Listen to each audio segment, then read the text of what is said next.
وَلَنَبْلُوَنَّكُمْ بِشَيْءٍ مِّنَ الْخَوْفِ وَالْجُوعِ وَنَقْصٍ مِّنَ الْأَمْوَالِ وَالْأَنفُسِ وَالثَّمَرَاتِ وَبَشِّرِ الصَّابِرِينَ۔ فرمایا میں ضرور تمہیں آزماؤں گا، میں ضرور تمہیں آزماؤں گا، خوف دے کر، جانوں مالوں پھلوں کی کمی دے کر، اور اگر تم نے صبر کیا تو میرے محبوب انہیں جنت کی اور میری رحمت کی خوشخبری سنا دیجئے۔ اگر کوئی نیک بیمار پڑ جائے تو اس کی اللہ آزمائش فرما رہا ہوتا ہے، اس کی اللہ آزمائش کرتا ہے، اللہ تبارک و تعالیٰ اس پر فضل فرماتا ہے، اس کی آزمائش کرتا ہے۔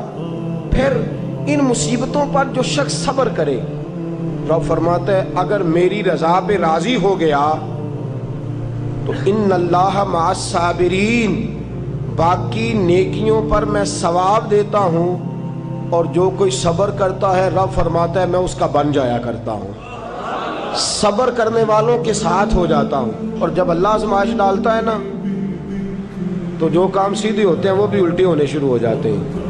جب خدا کی طرف سے وَلَنَبْلُوَنَّكُمْ بِشَيْءٍ مِّنَ الْخَوْفِ وَالْجُوعِ وَنَقْصٍ مِّنَ الْأَمْوَالِ وَالْأَنفُسِ وَالثَّمَرَاتِ، جب اللہ کی طرف سے آزمائش آتی ہے، جب انسان پر اللہ کی طرف سے کوئی چیز نازل ہوتی ہے، آپ سونے کو ہاتھ رکھتے ہیں تو مٹی ہو جاتی ہے، آپ کسی طرف بھی، بہت سے دوست آ کے کہتے ہیں جی قدم آگے اٹھاتا ہوں جاتا پیچھے ہے، کیا کروں؟ تو میں اکثر عرض کرتا ہوں کہ تھوڑے دن قدم اٹھانا ہی چھوڑ دیں۔ کیا کریں؟ بیٹھ کے اللہ اللہ کریں، صبر کریں، دعا کریں۔ کچھ وقت انسان پر ایسا ہوتا ہے، تِلْكَ الْأَيَّامُ نُدَاوِلُهَا بَيْنَ النَّاسِ، جو اللہ نے انسان کے دن بدل کے رکھنے ہوتے ہیں، کچھ وقت ایسا ہو، پھر ایک وقت آتا ہے کہ وہی انسان مٹی میں ہاتھ رکھتا ہے تو اللہ اسے سونا بنا دیتا ہے۔ رب آزمائش کرتا ہے، رب آزماتا ہے۔ جو لوگ مصیبتوں پر صبر کرتے ہیں، جو لوگ مصیبتوں پر صبر کرتے ہیں، سید عالم نور مجسم شفیع معظم صلی اللہ تعالی علیہ وسلم نے فرمایا، رب فرماتا ہے ایک بندہ اللہ کی بارگاہ میں کھڑا ہوا، قیامت کا دن ہے، فرشتے نامہ اعمال کھولنے لگے۔ اللہ نے فرمایا فرشتوں تمہیں پتہ ہے میں نے اسے دنیا میں بڑے دکھ دیے تھے، اس پر بڑی آزمائشیں آئی تھیں، اس نے زندگی بڑی تکلیف میں گزاری تھی، تمہیں خبر ہے؟ یا اللہ ہم جانتے ہیں، بڑا صابر ہے، بڑا صابر ہے، اس نے صبر کے ساتھ وقت گزارا، صبر کے ساتھ اپنے اوقات کو طے کیا۔ رب فرماتا ہے جو اتنا صبر کرے میں اس کا نامہ اعمال ٹٹولوں، اس کا نامہ اعمال کھولتے ہوئے مجھے شرم آ رہی ہے، سارا کچھ لپیٹ دو اور بغیر حساب کتاب اسے جنت میں داخل کر دو۔ یہ صبر کرنے والا ہے، یہ صبر کرنے والا ہے۔ بڑی خوبصورت حدیث، بڑی، بخاری شریف میں موجود ہے۔ بخاری شریف کی یہ حدیث ایسی ہے جسے میں جب بھی پڑھتا ہوں میں چوم لیتا ہوں۔ حدیث کیا ہے؟ رسول کریم صلی اللہ تعالی علیہ وسلم نے فرمایا، رب فرماتا ہے ایک بندہ ہے، اس کو میں نے آنکھیں نہیں دی، اس کو میں نے آنکھیں نہیں دی، اندھا ہے، پیدائشی اندھا ہے یا بعد میں کسی وجہ سے ہو گیا، اس کے پاس آنکھیں نہیں، لیکن اس نے زندگی بھر صبر کیا، اس نے زندگی بھر صبر کیا۔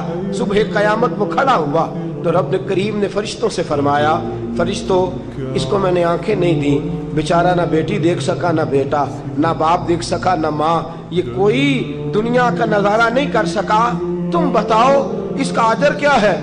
فرشتے کہتے ہیں مولا جنت کا اعلیٰ درجہ دے دے، اللہ اسے بے حساب بخش دے۔ رب فرماتے اس نے ساری زندگی بغیر آنکھوں کے صبر کیا ہے، اسے صرف جنت نہیں ملے گی بلکہ آج اسے اس کا رب اپنا دیدار بھی کرائے گا۔ فرمایا قیامت میں لوگ جنت کے نظارے کریں گے اور یہ اللہ کا دیدار کرے گا، اس کو رب کریم کے جلوے دکھائے جائیں گے، اس لیے کہ یہ صابر رہا۔ اور میرے اعلیٰ حضرت فاضل بریلوی رحمۃ اللہ علیہ فرماتے ہیں جو صابر ہوتا ہے نا، توجہ ہے آپ کی، میری بات کی سمجھ آ رہی ہے؟ اعلیٰ حضرت فرماتے ہیں بڑا قیمتی جملہ، فرماتے ہیں جو صابر ہوتا ہے وہ سکون میں ہوتا ہے۔ شیخ سعدی رحمۃ اللہ تعالیٰ علیہ کے پاس ایک شخص آیا، کہنے لگا حضرت جی دیکھیں نا میرے پاس اتنے بھی پیسے نہیں کہ میں جوتے لے سکوں۔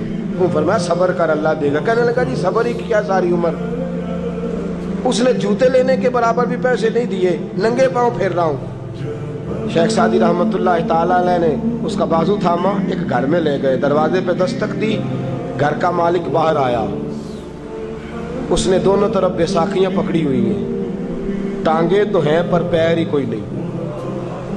فرمانے لگے بتا یہ اچھا ہے کہ تو، کہنے لگا جی میں آپ سے بھی معافی مانگتا ہوں، اپنے رب سے بھی معافی مانگتا ہوں۔ نبی پاک صلی اللہ تعالی علیہ وسلم نے فرمایا خدا اگر تجھے مصیبت دیتا ہے نا،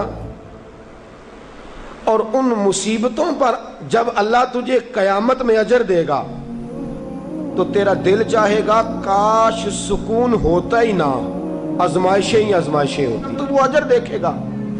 وہ کسی دانشور نے کہا تھا کہ میرا باپ انتقال کر گیا، 6 مہینے گزرے تو میرا 18 سال کا بیٹا بھی انتقال کر گیا۔ کہنے لگے میں نے اپنے 80 سال کے باپ کا جنازہ اٹھایا تو میری کمر نہیں جھکی، لیکن جب 18 سال کے بیٹے کا جنازہ اٹھانے لگا تو میری کمر جھک گئی، اور رو کے کہنے لگا لوگوں باپ کا جنازہ پڑھنا آسان ہے، دعا کرو کسی کو بیٹے کا جنازہ نہ پڑھنا پڑ جائے، بڑا مشکل کام ہے، بڑا کٹھن مرحلہ ہے۔ حضرت ابو ہریرہ رضی اللہ تعالیٰ عنہ فرماتے ہیں اللہ کے محبوب صلی اللہ تعالیٰ علیہ وآلہ وسلم کے صاحبزادے جناب ابراہیم علیہ السلام فرماتے ہیں حضور کے صاحبزادے آپ رات کو جب ان کی ولادت ہوئی تو نبی کریم علیہ السلام ہمارے درمیان آئے۔ جاگیے ذرا غور فرمائیے گا بات پہ۔ سید عالم صلی اللہ علیہ وسلم تشریف لائے اور ہم نے حضور کے چہرے کو چمکتے دیکھا۔ ہم نے کہا یا رسول اللہ موڈ مبارک بڑا اچھا ہے، حضور کوئی خیر کی خبر ہے؟ فرمایا مجھے مبارک دو، اللہ نے مجھے بیٹا عطا فرمایا ہے۔ فرماتے ہیں اگلے ہی دن، ایک روایت ہے کچھ عرصے کے بعد، ایک روایت ہے اگلے ہی دن ظہر کے بعد میرے محبوب نے پیار کرنے کے لیے بیٹا اٹھایا اور صاحبزادے کی سانسیں اکھڑنے لگی۔ رسول پاک کے صاحبزادے نبی پاک کے مقدس ہاتھوں میں سانسیں اکھڑ رہی ہیں، حضور کے دستے مبارک میں صاحبزادے نے وصال کر دیا۔ آنکھیں بند کی تو نبی کریم کی مقدس آنکھوں میں آنسو آئے۔